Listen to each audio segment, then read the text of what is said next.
Halo Sir, perkenalkan nama saya Violeta dengan NIM 19 2008. Saya akan menjawab pertanyaan nomor 2 bagian A mengenai penggunaan waiter friend secara detail.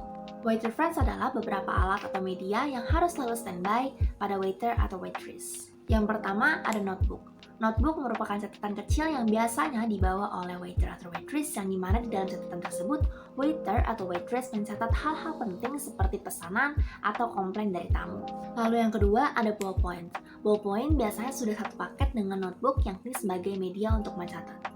Yang ketiga ada service napkin, kain yang diletakkan di pergelangan tangan kiri waiter yang digunakan untuk menuangkan wine atau mengantarkan piring berwadah panas. Lalu yang keempat ada glass cloth, kain yang bertujuan untuk mengelap peralatan makanan yang sudah selesai dicuci supaya kering.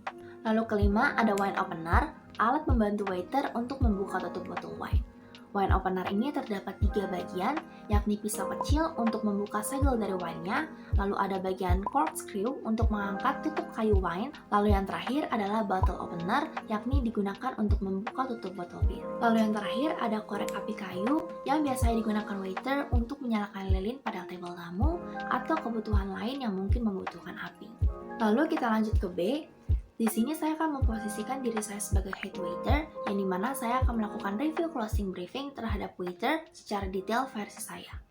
Baik semuanya, sebelum kita mulai briefing hari ini, saya mau kita sama-sama kasih tepuk tangan seperti biasa, apresiasi sedikit kepada diri sendiri dan juga teman-teman semua, karena hari ini kita sudah bisa bekerja sama dengan baik.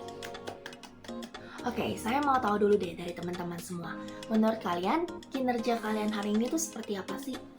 Ada nggak yang merasa punya trouble atau mungkin kayak, oh harusnya lebih baik begini deh, nggak boleh begitu. Coba, ada nggak? Baik, terima kasih. Sebelumnya, saya mau thank you banget sama teman-teman semua hari ini karena sudah bekerja dengan sangat baik. Dari tadi yang saya dengar, keluhan-keluhan dari teman-teman mungkin lebih ke double job. Dan untuk meminimalisir terjadinya miskomunikasi, jadi mulai besok mungkin kita akan menerapkan 1 orang 1 job atau mungkin 3 orang dalam 1 job. Biar nanti nggak terbengkalai satu sama lain dan juga biar bisa lebih bertanggung jawab sama pekerjaan yang lagi dilakukan. Selain dari permasalahan double job, mungkin ada nggak dari teman-teman lain yang mungkin masih mengganjal? Kalau misalnya sudah tidak ada, palingan saya hanya ingin menambahkan beberapa poin. Yang paling utama, saya masih melihat adanya kurang kepekaan kalian sama keadaan sekitar. Lebih tepatnya, kurang cepat tanggap. Maka dari itu, saya sangat menaruh harapan sekali kepada teman-teman semua untuk next time kita bisa lebih gesit lagi ya. Tapi untuk today, saya masih kasih pengecualian, jadi it's okay. Kalau dari saya sih segitu aja. Kalau dari teman-teman sudah cukup, mari kita akhiri briefing pada hari ini dengan doa. Lalu saya lanjut ke bagian C, saya akan menjelaskan mengenai perbedaan jenis pelayanan elaborate cover, French cover, dan American cover. Yang pertama, elaborate.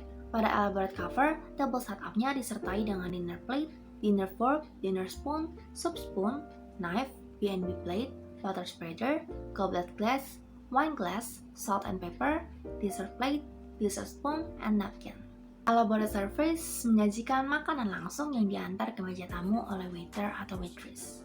Lalu yang kedua ada American cover yang dimana berbasis ready on the plate, makanannya sudah tersaji dalam plate tamu yang nantinya akan dibawa oleh waiter atau waitress. Pelayanan ini banyak digunakan di coffee shop yang sudah terporsi dan tertata rapi.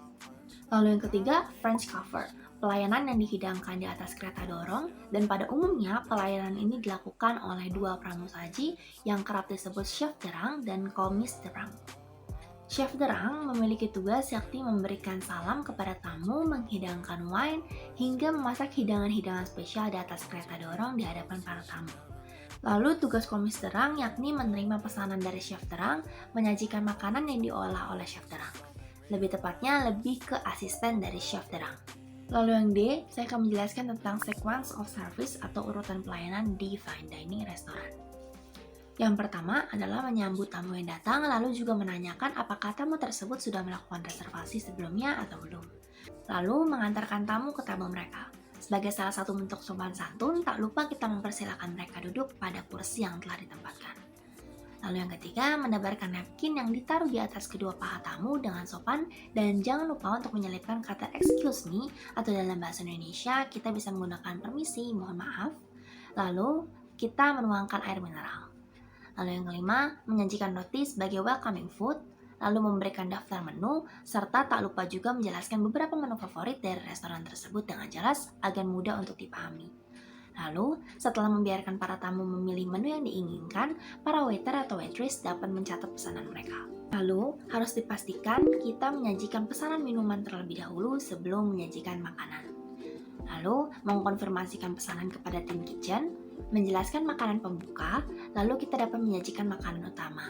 Setelahnya dilakukan pembersihan meja, menjelaskan makanan penutup, serta tak lupa juga untuk menawarkan tambahan kopi. Mengantarkan bil pembayaran kepada tamu, lalu yang terakhir memberikan penutup serta mengantarkan tamu keluar yang diiringi juga dengan kata terima kasih. Lalu yang terakhir ada attitude, skill, and knowledge. Kunci kesuksesan dalam F&B industry adalah di mana adanya penguasaan yang baik mengenai kualitas dari produk yang ditawarkan. Lalu, juga dapat berketerampilan interpersonal yang baik, ramah, dan cepat tanggap. Selain itu, kerjasama antar tim juga menjadi sebuah pendorong yang sangat mendukung sebuah keberhasilan. Ketika kita memasarkan sebuah produk, dipastikan kita yang memasarkan tahu dengan jelas mengenai asal-usul produk yang ditawarkan. Kita ambil contoh jus jeruk. Kita harus tahu jeruk apa yang biasanya jauh lebih cocok untuk dibuat jus, lalu penanamannya seperti apa, berapa lama panennya, dan sebagainya. Dalam melayani customers, sopan dan ramah sudah menjadi sebuah keharusan. Apabila customers merasa dihargai, maka mereka akan jauh lebih nyaman berada di restoran sehingga membuat peluang repeat order atau bisa saja dari mulut ke mulut sebuah restoran tersebut dikenal. Sekian dari saya, terima kasih.